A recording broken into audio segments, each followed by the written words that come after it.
কি সেই কথা?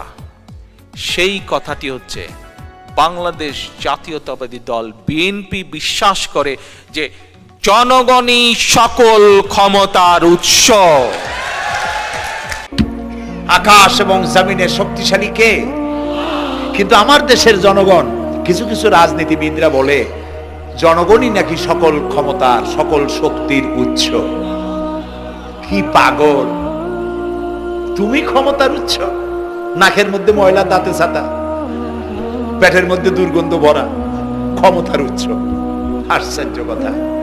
এই যে ক্ষমতার উৎস, হাজার হাজার লোক এখানে বসা, দুইটা ভাউয়া ব্যাংক যদি দুই কোণা দিয়ে ঢোকে, ভাউয়া ব্যাংক চেনেন? বিগ সাইজের ব্যাংক, দুইটা যদি দুই দিক দিয়ে ঢোকে লাফাইতে লাফাইতে, সামনে যারা আছে এমনি লাফাবে।